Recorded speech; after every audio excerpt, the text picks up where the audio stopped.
Right now, somewhere over a black ocean, two people are doing something that most humans will never do.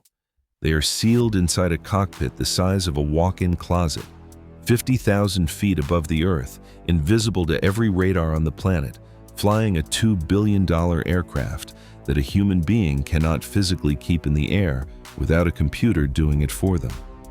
There are no windows worth looking through. There is no cabin behind them. There is no crew. There is no escape hatch. And they have been up here for more than 30 hours. The person in the left seat is asleep.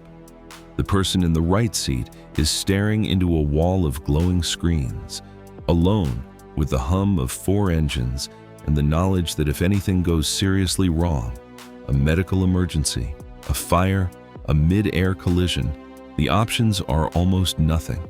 They cannot divert to the nearest airport. They cannot land at a friendly airfield. The aircraft they are flying is so classified, its coatings so sensitive, its systems so secret that it can only land at one base on Earth. And that base is in Missouri. This is life inside the B-2 Spirit bomber. And over the next few minutes, I'm going to take you all the way in, what it actually feels like to spend 30, 40, even 44 hours sealed in that cockpit. How two people eat and sleep and stay sharp enough to drop nuclear-capable weapons on hardened targets after a full day and night in the air. What goes wrong when the body starts to fail, and the single mission that pushed every limit further than anyone thought possible. Because by the end, the question isn't just how these crews survive it. It's why, in 2025, the United States is still asking human beings to endure it at all. Start with the machine, because nothing about the B-2 makes sense until you understand what kind of aircraft this actually is.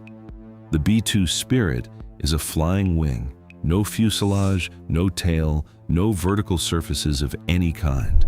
From above, it looks like a single curved blade, 272 feet across, with 4 jet engines buried inside its body and a pair of bomb bays that can carry up to 40,000 pounds of ordnance.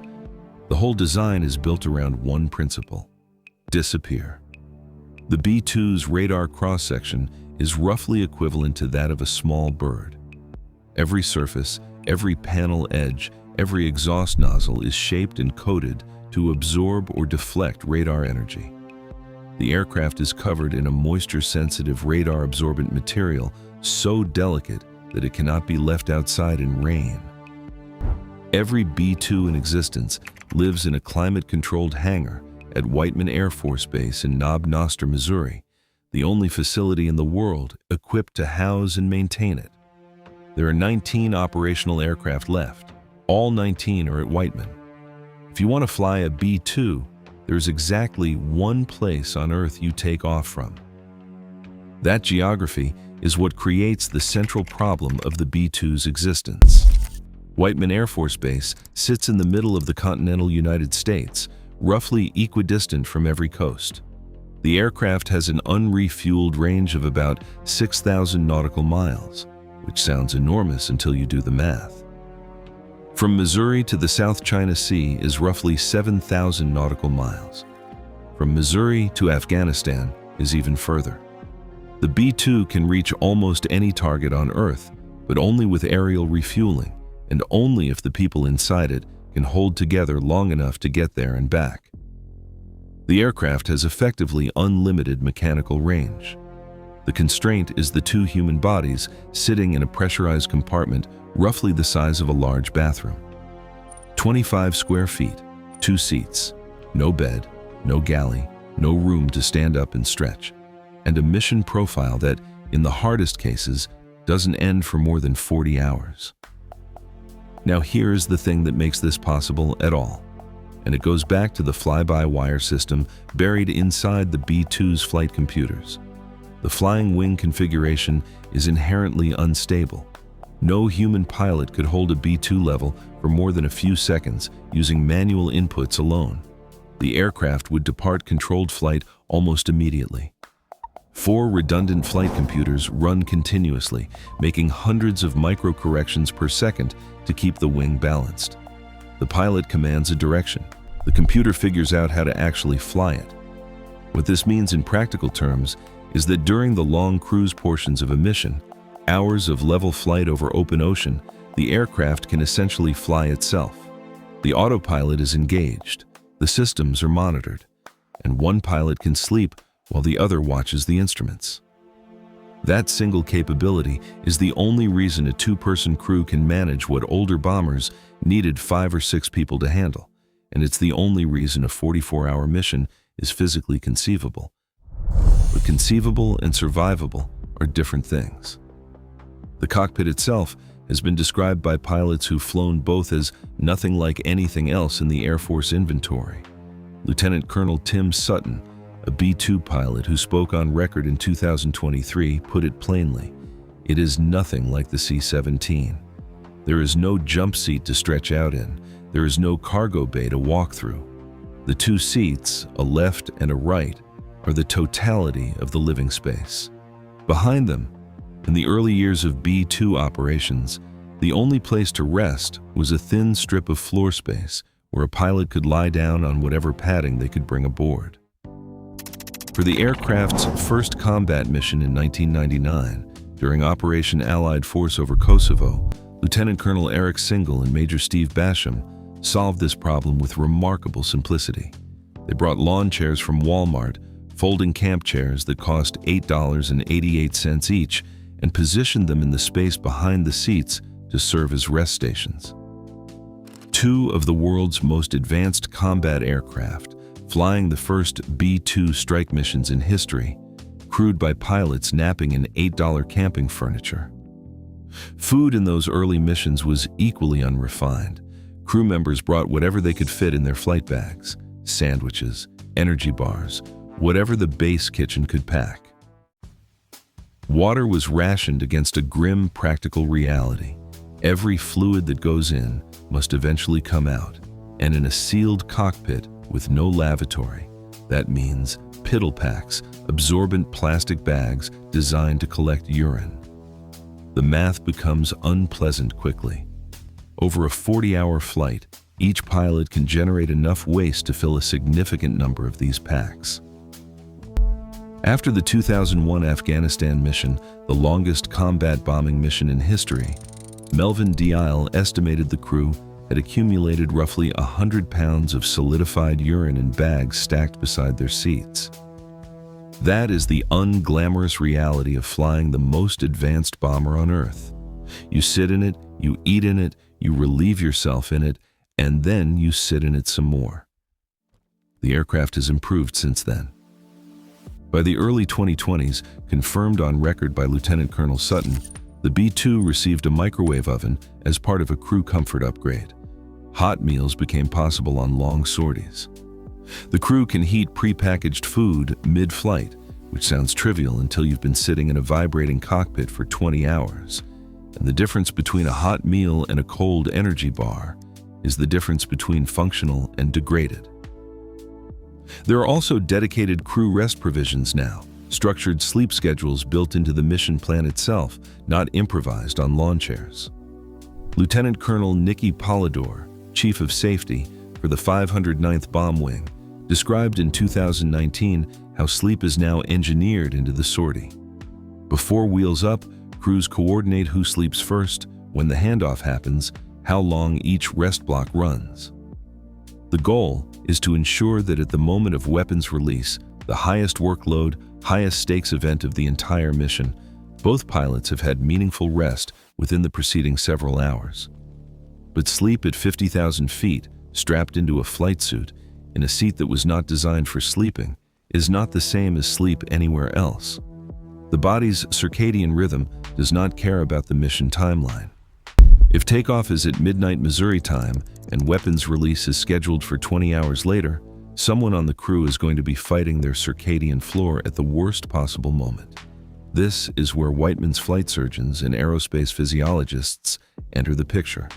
Captain Caleb James, a flight surgeon with the 509th Medical Group, has spoken about the pharmaceutical support built into B-2 operations. Crews have access to what the Air Force calls go pills, dextroamphetamine, a stimulant, to maintain alertness during critical mission phases, and no-go pills, typically zolpidem, to force sleep during mandated rest windows. These are not optional extras.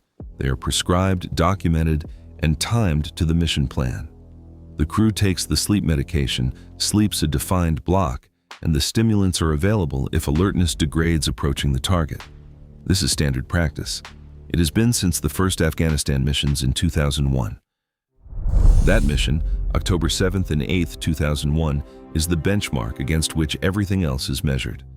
Melvin Dial and Brian Neal took off from Whiteman in the Spirit of America, tail number 821066, flying west across the Pacific on the opening night of Operation Enduring Freedom. They refueled over California.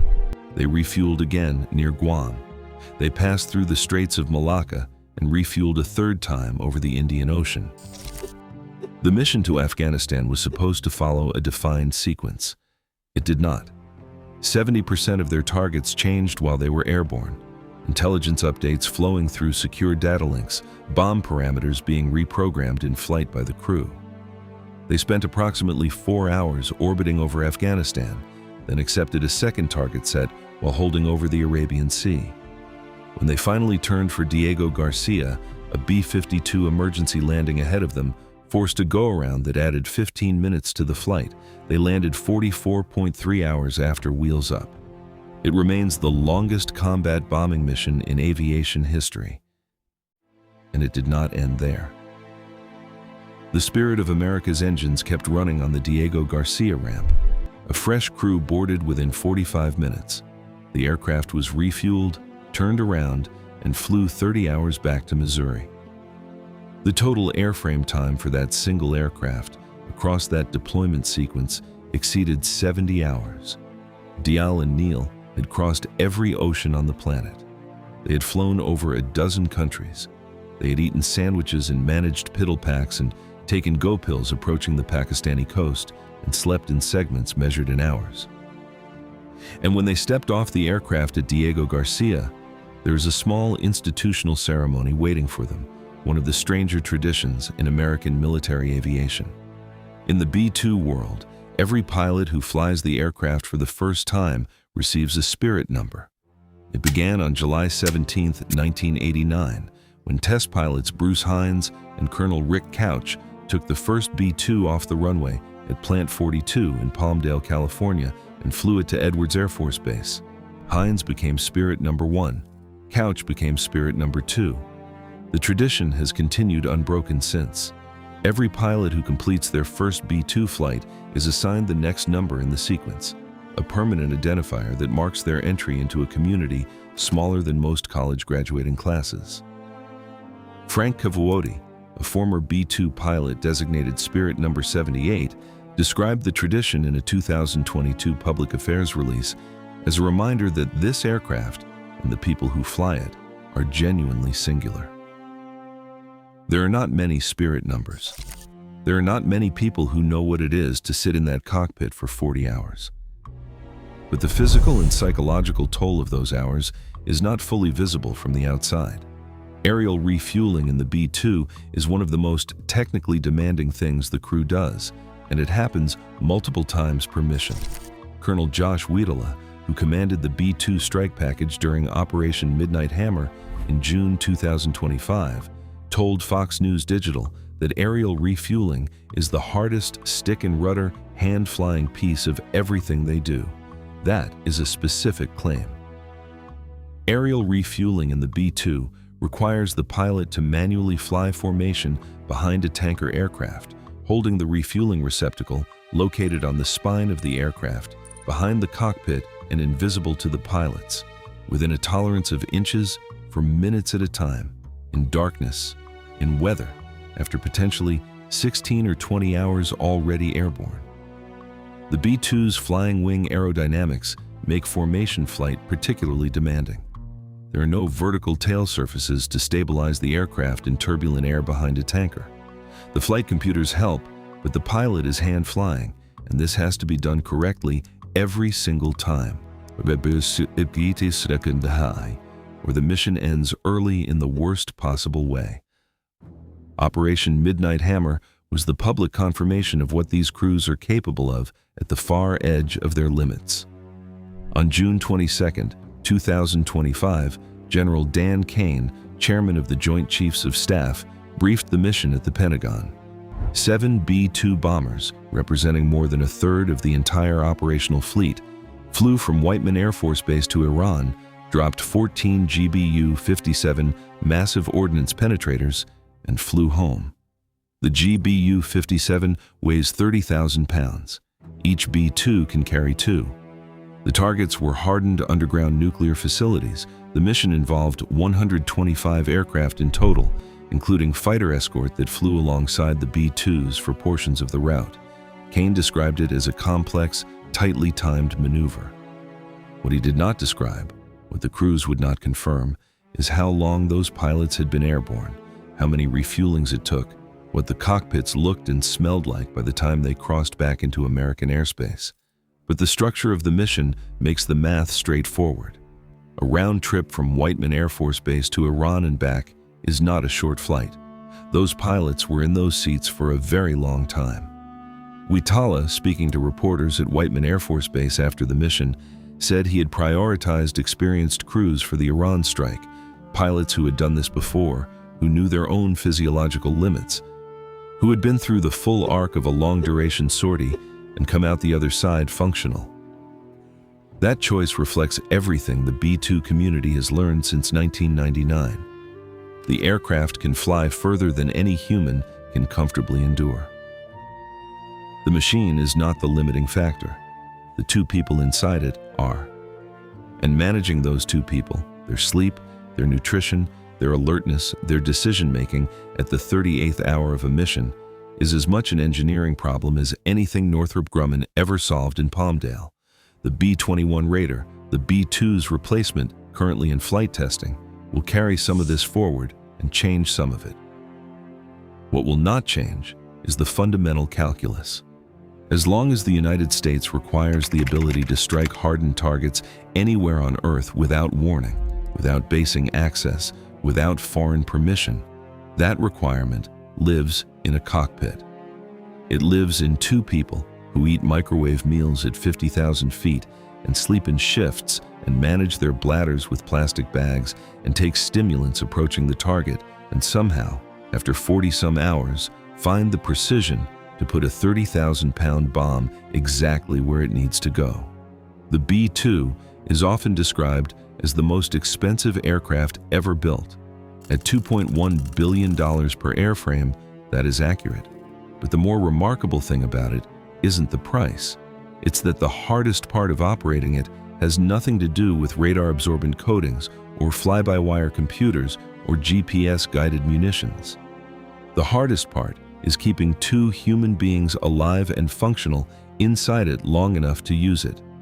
And the people who have figured out how to do that are among the smallest, strangest, most singular communities in American military history.